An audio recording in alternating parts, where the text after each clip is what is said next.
Ang ating pag-uusapan ngayon ay nung makalawa ata ay nagsampa ng kasong plunder itong apo ni Cory Aquino na si Kiko Aquino D na nagrereklamo laban kay VP Sara ng plunder.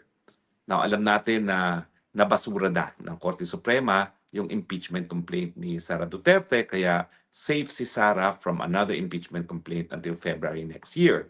Pero February is only 4 months from now. At sa tingin ko nga, plano nila na buhayan muli ang impeachment na yan. Pero sa tingin ko, wala nang mangyayari. Kasi po, halos eleksyon na by 2026. No? At talagang alam naman natin na wala pang kandidato na lumalapit sa magiging pagkapanalo ni Sara Duterte kung ang eleksyon ay mangyayari ngayon. Kaya naman hindi ako magtataka kung talagang lahat ay gagawin nila para sirain si VP Sara, gaya ng ginawa nila kay VP Binay noon. No? Pero wala naman po silang magagamit laban kay VP Sara. No? Si kay VP Binay, pinakita nila yung drone shots doon sa Malawak Disney niyang farm dyan sa Batangas. At talagang tingin ko yun ang nakasira kay VP Binay kasi talagang nakakashock naman talaga kung makita mo kung gano'ng kagarbo yung kanyang farm sa Batangas. Bagamat isipin po natin, no? Kapag malaki naman ang lupa sa probinsya, hindi po nakapagtatakayan dahil mura naman po compared to Metro Manila ang mga lupa sa probinsya. So sa akin, hindi pa rin deserve ni VP Binay yung ginawang paninira sa kanya ng kanyang mga kalaban sa politika. At sa tingin ko, walang ganyang baho na mailalabas laban kay VP Sara because si VP Sara has always had a very humble life. No? Yan ang namana niya sa kanyang ama na talagang ang pamumuhay na normal, na humble, hindi marangya, walang kapritsuhan sa buhay. Yan naman po ang pang-araw-araw na buhay talaga ni VP Sara. So wala sila makikuhang baho gaya ng nakuha na yung mga marangyang mga palasyo laban kay VP Sara o di naman kaya kay Erap Estrada nang ganyan din ang nangyari, no? Yung mga larawan ng iba't ibang mga mansyon ng mga asawa ni Erap Estrada. So sa tingin ko, walang mangyayari sa impeachment nila dito sa darating na Pebrero. So ang ginagawa ngayon na nagsabwat ang puwersa ng Dilawan at ng Marcos ay susubukan nila ngayon sa ombudsman. At ang dahilan nga daw kaya tinalaga si Boying Remulla bilang ombudsman para nga po makasuhan na itong si VP Sara at tuluyan ng matanggal bilang Vice President nang mawala yung pinakamalakas na kalaban ng mga Marcos sa susunod na eleksyon sa 2028. Kung meron pang 2028, dahil naniniwala ako na pag hindi pa natin pinatanggal itong Marcos Jr. ngayon, baka wala na tayong 2028 na aabutan pa. Anyway, pag-aralan natin, pwede nga ba na yung mga kaso gaya ng sinampa ni Kiko D ay maging dahilan para matanggal sa pwesto si VP Sara kasi ang sinasabi nila, ang merong immunity from suit lamang ay ang presidente. Alam niyo, wala sa saligang batas yan na meron siyang immunity from suit. Pero sabi ng Korte Suprema, yan ay nakabase doon sa separation of powers na sinasabi na nakasaad sa ating saligang batas at yung katotohanan na kung ang presidente ay hahayaang makasuhan ng kung sino-sino during sa kanyang termino, baka wala nang magawa ang presidente kung hindi mag-file ng depensa sa kanyang mga napakadaming kasong pwedeng ihain sa kanya. Dahil alam naman natin, talaga naman maraming magiging kaaway ang presidente sa larangan ng politika.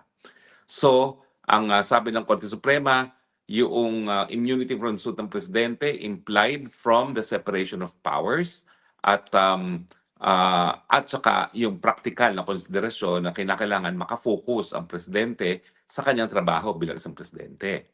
Pero walang ganyang provision pagdating sa vice president at iba pang mga impeachable officers. So ang tanong, palibhasa ang meron lang immunity from suit ay presidente, pwede bang matanggal sa pwesto ang isang impeachable officer gaya ni VP Sara na wala namang kinikilalang immunity from suit habang sila ay nasa opisina? Well, alam niyo po, dalawang kaso na nadesisyonan ng Korte Suprema dyan. Yung Inre Gonzalez na isang ombudsman na pinapakasuhan din at saka yung isang kaso na Villa, kung hindi ako nagkakamali. Ang sabi ng Korte Suprema, nakasaad sa saligang batas na ang presidente, ang vice president, ang mga chairman at members ng constitutional commissions ay pwede lamang matanggal sa kanilang posisyon sa pamamagitan ng impeachment. Now, Ano ang problema kapag ang Vice President ay kinasuhan ng plunder? Well, ang Vice President, ang plunder po, kapag yan ay napatunayan at ikaw ay nahatulan na guilty, meron po yung penalty ng perpetual disqualification from office. At kapag ikaw ay napatawan ng ganyang tinatawag na accessory penalty, yan ay magreresulta sa iyong pagkakatanggal sa iyong posisyon bilang isang impeachable officer. Kaya ang sabi ng korte dun sa Gonzales at dun sa kasong Villa, ang ibig sabihin nito, ang lahat ng impeachable officers, hindi lamang ang presidente, kasama ng vice president, ang chairman at saka ang mga miyembro ng Constitutional Commission at ang ombudsman ay hindi po pwedeng kasuhan ng kasong kriminal na po pwedeng maging dahilan sa kanilang pagkakatanggal sa kanilang posisyon. Dahil ang sabi ng saligang batas, yung mga impeachable officers na yan ay po pwede lamang matanggal sa pamamagitan ng impeachment. At dahil ang kaso na ihahain sa kanila ay po pwedeng maging dahilan para sila ay matanggal sa kanilang posisyon, hindi sila po pwedeng litisin habang sila ay nasa pwesto dahil kapag sila napatunayan nagkakasala, yan ay magresulta sa accessory penalty ng perpetual disqualification from public office kasama na yung pagtanggal sa kanilang posisyon. Kaya nga po, bagamat po pwedeng mag-imbestiga ang ombudsman laban hindi lamang sa Vice President, kundi na rin sa Presidente at lahat ng mga impeachable officers kasama na ang Chief Justice, Associate Justices, Chairman, members ng Constitution Commission at ng Ombudsman, hindi sila po pwedeng magsampa ng kaso habang sila ay nakapwesto. Dahil pag napatunayan na sila nagkasala sa mga kasong ito ay magreresulta sa kanilang pagtatanggal sa pwesto at ang sabi nga ng ating saligang batas, po pwede lang silang mapatanggal sa pamamagitan ng impeachment. In other words, walang mangyayari dyan sa kasong sinampa ni Kiko D. Hindi ko nga maintindihan bakit pa siya nagpagamit sa mga loyalista na apo pa ni Cory mismo ang nagsampa ng kasong plunder laban kay Sara Duterte. Uulitin ko po ha, hindi po magkalaban sa politika ang mga pamilyang Aquino at Duterte. Si Tatay Digong at ang kanyang nanay na si Lola Soledad ay sumuporta po kay Tita Cory. Sila po ang naging tao ni Tita Cory noong 1986. So nasa kali po si Soledad, nasa kali po si Tatay Digong at bilang pagkita ng pagsukli ng or utang na loob sa kanila ay inappoint po ang ating Tatay Digong bilang OIC nga po ng Davao nung nakaupo na si Tita Cory. At po ay patunay na talaga magkaalyado ang pamilyang Aquino at Duterte. At itong alyansa naman po ay hindi lamang politika kasi si Mami Soledad naman po ay hindi politika. In fact, si Tatay Digong ng mga panahon na yun, wala rin sa politika. Siya po ay piskal. Ang nasa politika ay yung ama ni Tatay Digong na sumalangit na ng mga panahon na yun, no? Na naging governor dati ng isang Davao province. At saka naging cabinet din secretary ng parang Public Works and Highways po ata yun, kung hindi ako nagkakamali. No? So, ibig sabihin po, unang-una, hindi natin alam ba't ginawa ni Kiko yan. At hindi natin alam kung bakit ang mga dilawan ngayon ay mas pinapaboran pa ang Marcos na siyang pumatay kay Ninoy Aquino kesa sa mga Duterte.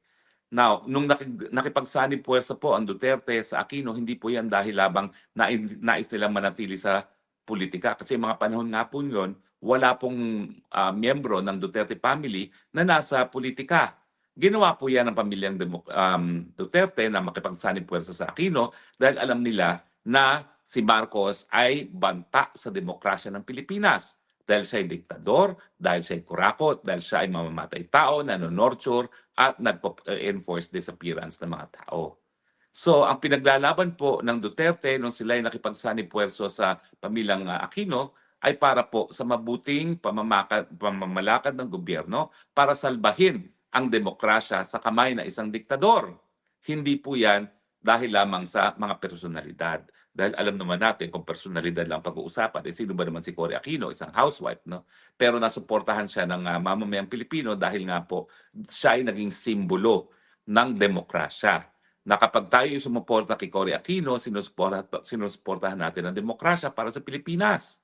So she literally became the figure of democracy in the Philippines. At kaya naman kinilala si Cory Aquino sa buong daigdig na sa hanggang ngayon ay hindi ko po binabaliwala. Talaga naman pong importante naging papel ni Tita Cory, bagamat marami rin pong hindi naging masaya sa kanyang termino dahil yung korupsyon nagpatuloy sa kanyang gobyerno. At ngayon nga po, hanggang ngayon, ang duda natin, itong pamilyang Aquino ay sumusuporta sa mga Marcoses dahil nga po doon sa 24 billion na inaward ng Court of Appeals as just compensation para sa Hacienda Luisita.